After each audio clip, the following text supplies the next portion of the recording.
Unfortunately, it's not appropriate to play that song due to the fact that the Yankees lost this weekend to the Rays in the American League Division Series. Welcome to the LGS show. I'm your host, Liam Sellers. Thanks once again for tuning in. We're going to switch gears today. We're going to talk about sports, and I'm going to give my analysis as to what transpired, particularly over the weekend with the Yankees and the Lakers. Maybe I'll throw in something else at the end, but keep it light, keep it quick today, and let's see where this takes us. Full disclaimer, I'm not here trying to portray myself as the most diehard/devoted sports fan. You're not going to see me lighting myself on fire at a Bills tailgate. You're not going to see me betting my mortgage on a regular season game, or you're not going to see me wearing my jersey on the couch for a Monday Night Football game. I consider myself to be a casual sports fan. I try to stay in tune as best I can. And today I'm just going to give you a breakdown on a couple sports topics. Take it or leave it. You can agree or disagree. First things first, congrats to the Tampa Bay Rays and their 3.5 fans for defeating the Yankees in the ALDS. Game 5, series went to the limit. Great pitching matchup on Friday, 2-1. Yankees lost. Chapman gave up the go-ahead home run in the 8th inning, which seems to be a consistent theme for him in the playoffs. Chapman, no regular lefty. 3-2, Brasso sends one into left field. Gardner going back, and it is up. That was pretty much the dagger. Yankee season done.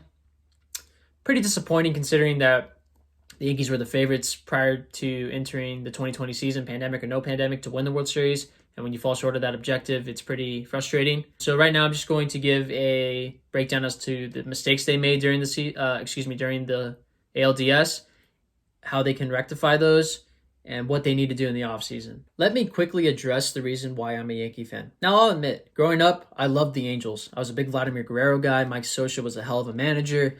I loved watching scrappy guys like Myceres Torres, Sean Figgins, and Eric Aybar play. Guys you've never even heard of. But they would always, or pretty much always, lose to the Yankees every single time they played them. And in 2009, my parents finally convinced me to switch sides and join the Yankees. They were Yankee fans for as long as I can remember, still are.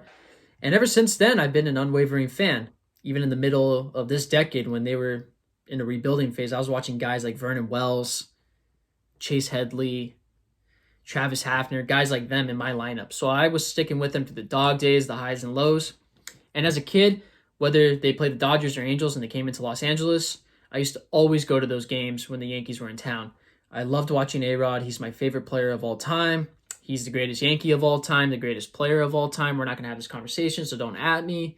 That's just what I believe. I used to love watching Jeter, Cano, Teixeira, Posada, Pettit, CeCe, Matsui, Rivera, all those guys, whether they were warming up or in the middle of a game. It was always such an experience and a pleasure to watch them. Now let's get back to the Rays-Yankees series. Some of the bright spots for the Yankees included Stanton, Urshela, Torres, and LeMahieu. I thought they did pretty well. And on the other hand, you had Judge, who was pretty much ineffective with the exception of the home run he hit on Friday.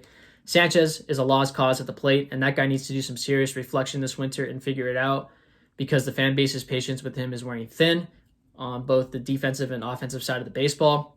Boone's managerial decisions were perplexing to me, but I'm not going to blame him entirely for that, and I'll explain why in the next segment. But the biggest mistake that the Yankees made in this series was deciding to use Delvi Garcia as the opener and bringing in Jay Happ after him. And I'm not just saying that in hindsight. I thought it was a dumb decision at the time because you have a young, promising rookie on the mound. Let's see what he can do. Roll the dice. You're already up 1-0. You're playing with house money. Ignorance is bliss. I thought the momentum was on his side. There's no audience in the crowd to rattle him. Let's see what happens. You're playing with house money, and you really have a chance to force the Rays' hand, put their backs against the wall. They're down 0-2. I thought it was a series-changing decision, and I thought it cost them because it gave Rays a bunch of hope and allowed them to crawl right back into this series. Ultimately, the reason why the Yankees lost is because they have an over-reliance on analytics. They allow analytics to dictate everything, and as we can tell, that's not a plan that necessarily results in success. It's about as effective as a naked Mark Ruffalo getting you to vote. It doesn't work.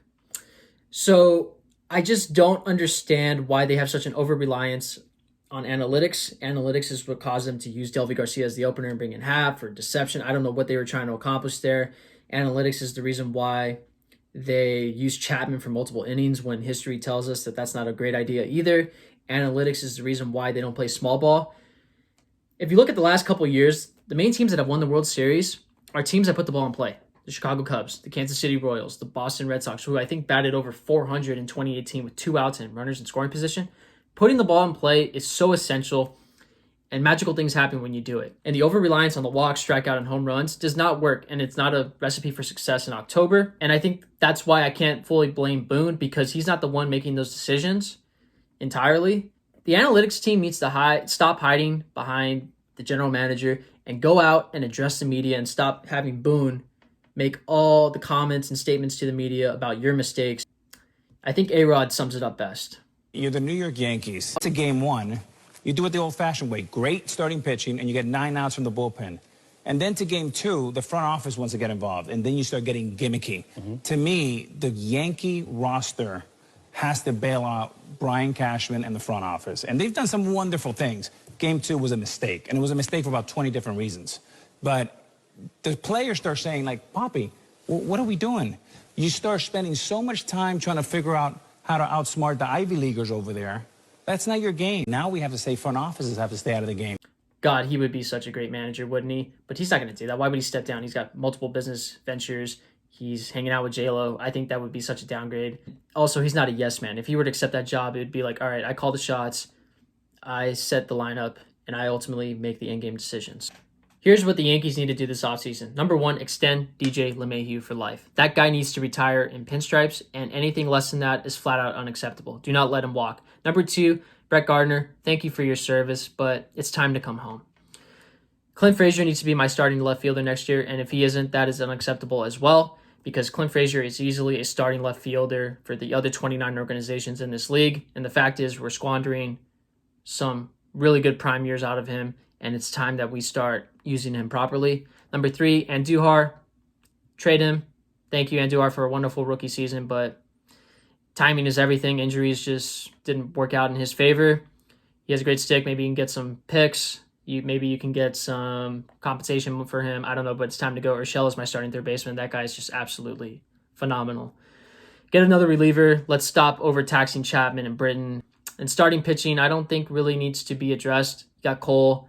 Hopefully Severino comes back healthy. You got Paxton, Tanaka, and then you can work with Montgomery, Clark, Delvey Garcia. Let's see what they can offer us. And aside from that, just really use this as motivation and come out next year on a mission. Next up, we have the NBA Finals, whose ratings tanked worse than the 1919 Chicago Black Sox. The Lakers ended up winning the 2020 NBA Finals. Congratulations to them. Now, I'm a big Laker fan, and some of you are like, whoa. This guy's a Yankee fan. This guy's a Laker fan. Dude, this guy is just a fraud of a fan. You're right, because I'm also a Duke basketball fan. I'm a UConn women's basketball fan. I'm an Alabama college football fan. I'm a Patriots fan. No, I'm kidding. I really don't give a crap about any of those other teams. Just Yankees and Lakers. That's it. I've been a big Laker fan since I was a kid. I love going to Laker games. Kobe, Gasol, Lamar Odom, D-Fish, Jordan Farmar, Trevor Ariza. I loved watching those guys, 2009, 2010. Some great childhood memories. And I've stuck with them since. I mean, I was watching games when you had guys like Wayne Ellington and Robert Sacre in my starting lineup. Those scrubs. High dribble, now gets into the body. So it was pretty rewarding to see that. But I have to admit, I didn't watch basketball this year, at least once the bubble started. With all the BS politics in sports, particularly basketball, it was just unwatchable. And the bubble was boring. Basketball's been boring since Kobe retired, and God rest his soul. All the grandstanding, you had the guys with the stupid catchphrases on the back of their jerseys like, equality, how many more, which is the question I often ask myself when Danny Green misses 8 straight open threes. World peace. Oh, wait. Actually, that's just Ron Artest. Joke's on you. Turns out that guy was ahead of his time. So look who's laughing now.